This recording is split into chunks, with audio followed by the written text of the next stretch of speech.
Hello,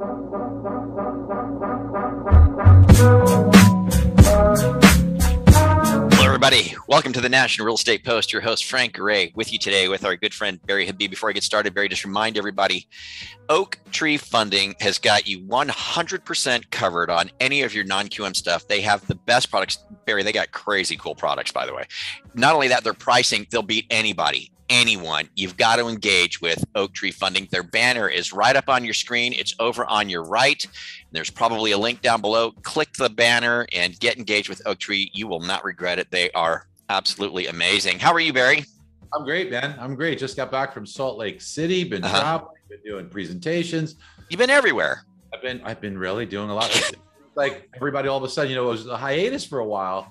And I kind of got spoiled, not flying as much, but it's nice to be out there too. It is. It's good to see. In fact, I've seen you a couple of times. I saw you in Napa. I saw you in Vegas. It's pretty cool to be out there on the scene again, or out there on the circuit, as we would say, right? Yes. So I got to talk about, clearly we got to touch base on rates because, they're moving. I know our loan officers are kind of going, okay, what's really going to happen? But even more importantly, before we started this, you were talking about real estate and home values, et cetera, appreciation. You said something to me, was like, really, this is interesting. So let us have it.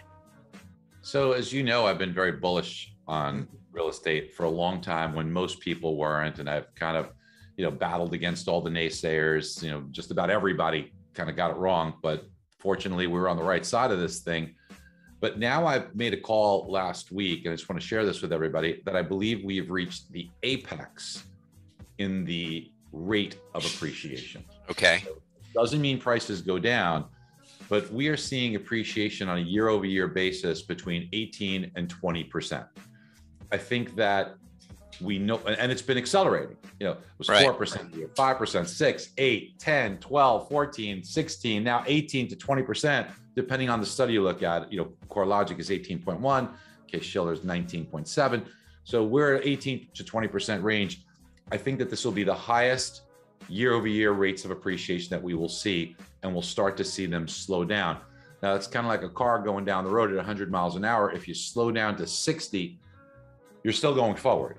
So prices will still go up, but I believe at a much slower pace. And the reasons, there's quite a few reasons why. Look, rates going up, which we're going to talk about in a minute here, but also home values, to me, are something we're starting to see the first signs of a little bit of a pushback. And that's coming from people purchasing lower priced homes. So we've got a study, that's the Case-Shiller study on appreciation.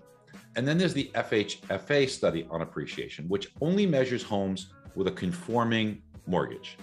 So while they could be $1 million or $2 million home with a conforming mortgage, by and large, the home values tend to be a little bit less than the Case-Shiller report. In quite a few years, we have always seen the FHFA rates of appreciation greater than the Case-Shiller numbers, because those lower price homes, more in demand, fewer of them, harder to get, they're pushing prices higher.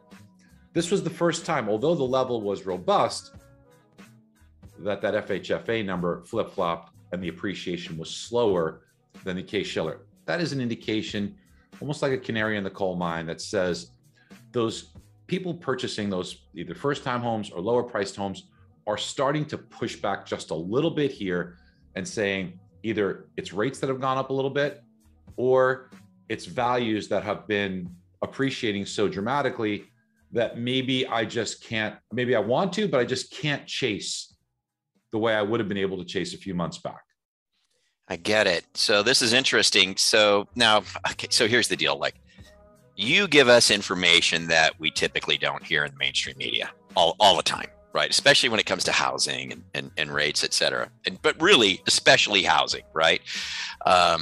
If this message starts to get out in mainstream media, which we're hearing it first here from you, but if it starts to get out in mainstream media and that becomes kind of the narrative and a little bit of hysteria gets mixed into that mix, you thinking you see a bunch more listings jump on the market because people are like, let me get in on it now while I can? It might. The only problem that they have is, what are they going to buy? Right. So yeah, it's a double-edged sword. But yeah, the mainstream media is for sure going to get this wrong, because the message will not be, hey, homes are still appreciating at a really high level. It will be slow down in appreciation, housing bubble coming, just like they've been doing for so many years. In my presentation, I don't know if you saw it, but I gave all the headlines from 2014. Oh yeah, it was great. CNBC, Diana, all the how they've been calling for housing bubble since 2014. It was headline after headline. You don't have to wait for me to show it to you. Just Google it or go, just all the housing bubble stuff. It's easy to find how wrong they have been now going on 8 years, and it's terrible. The message, renting is better than owning. Home ownership doesn't create wealth. Bubble in 2015, bubble in 2016, bubble in 20. It's the same message. It's rinse and repeat until one day they might get it right. But what they're going to do is take this information, and we have to be on guard, because if appreciation slows down to 12% year over year from 20 or 18, or 10% or 8%, hey, I want that. I don't want 20% appreciation. It's too hot. Yeah. Much healthier to see 5 or 6% appreciation, 7% appreciation even. And I think we're headed that way, which is really good news. However, the media is going to take that and try and strike fear into people's hearts, not to buy a home. So this is a scary thing, because then it might become a self-fulfilling prophecy, and it really might slow things down if people are starting to get fearful. Right. Great. Okay, well, we'll keep our eye out for that, but it's good to know. So you're saying we'll probably still be moving forward, just not as quickly, which is a good thing. I think we've reached the apex at the level of appreciation. We'll still get appreciation, but a much slower and healthier, and thankful that we'll get that. But part of this is because rates, as you know, and I know we wanted to talk about. Yeah, let's talk about it. Yeah. So we're gonna see on the November 3rd meeting. I can't believe I'm talking November 3rd. Right. And it's only a few weeks away. It's right around the corner. Yeah. It's really hard to believe, but at that meeting, they're going to announce they're going to start tapering. They'll probably start in December. They'll be done by June. They're going to take about $5 billion a month in mortgage-backed securities, $10 billion a month in treasuries, and cut them back. They'll still be buying a lot. They'll still be buying, of the 40 billion, they're going to only taper 5 billion every month, but they're still buying about 50, 60, 70 billion dollars a month, depending on how much reinvestment that they get from all the loans they get paid off and the principal payments. So there'll still be a lot of buying. Rates should be good, but bond investors, the good news for the bond market is foreign yields are very, very low. So you're going to get appetite from foreigners. That should keep things pretty good too. The bad news is we're getting inflation. And inflation is something that is stickier than people thought. Jay Powell and the Fed, they lied to us with the transitory. They got that so wrong. They've been wrong on almost everything, but they've been wrong on inflation. And we are going to start to see that continue to stick. It's the supply chain issue. Look, try and buy a car, computer chips. There are ships out waiting full of containers of goods. They can't unload them because they can't get an appointment at the dock. And people would first say, well, it's those longshoremen. It's really not. They are saying, hey, we'll work around the clock, but we have no place to put these containers because we can't get them out of where we are, where our storage is, because truckers and because rail, they are not able to get their workers back as quickly. And you guys have probably seen this. We did a story on this on MBS Highway saying that, hey, restaurants closing days they normally would be open, they can't get workers. We did like this little just anecdotal thing where we went and talked to a lot of restaurant owners, and it's a story after story. We can't get people to work. Now that the benefits expired at Labor Day, we thought people would be coming back to work in droves. So far hasn't happened yet. Maybe people need to kind of deplete their bank accounts a little bit before that happens, but we are not seeing the rush of workers come back to work, at least just yet. And the chip situation, that continues to be a problem. So what does this mean? Truckers, their rates 91% higher. Rail, 90% higher. That translates into more expensive goods. We actually joked about it today saying, hey, that song, All I Want for Christmas Is You, that's all that you might get. Yeah. Buy your Christmas gifts now because there might not be goods in the stores later on. Wow. Interesting stuff. So, and inflation is something that bonds don't like. Right. So you're seeing us, now technically, are we over 3% typically on average on the 30-year? I think so. I'm not doing mortgages, but what we're seeing is we're a little over 3%. It seems like, based upon where things are. It's still historically, it's still freaking. I know, it's still insanely low. Yeah. But if you went and you talked to a customer today, I'm sure if you said to somebody 3.5, they'd say, "Oh my God, that's high." Unbelievable.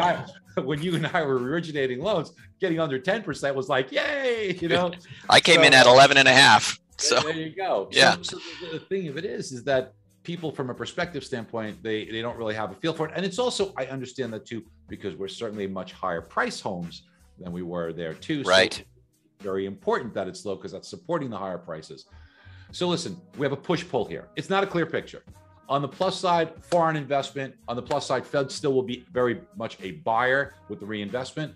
On the bad side, inflation and the taper should be kind of pushing rates a little bit higher. So bottom line, I think we go through a period of a little bit higher rates, but not crazy. I think there's going to be a lid on it. I don't think we're going to test 4%, but we could get into the mid threes, maybe a little bit higher than that. Still good, which means take what the defense is giving you. And in the last year, people have gained 30% equity. Anybody with debt should be consolidated. Anybody with MI can get out of that. So these are things to think about. Just adjust your strategy a little bit. Don't do the same thing. Start making your adjustments now. The purchase side still will be pretty good, although inventory is still going to be a problem. So look, we got to muddle through here and just adjust and adapt. That's all.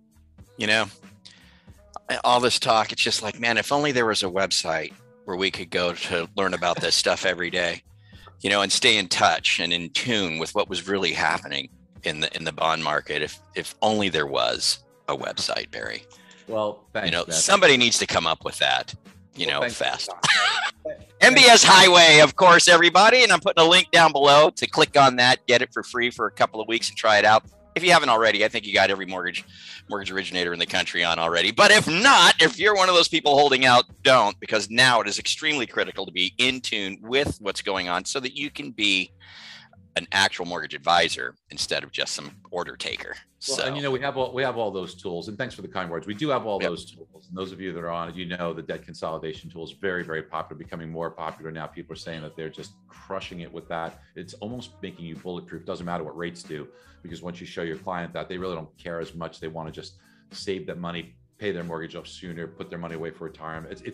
It's really it's a transformational tool for a customer too. But anyway, people could check that out. I love you, buddy. Thank you so much. All right, man. Thanks so much. You guys have a great day as well. Leave us your comments down below. Forward, share this thing, please, especially probably with your realtor partners. They're probably going to want to hear this show. And subscribe if you're meeting us for the first time. We'll catch y'all later. See you, Barry. Bye-bye.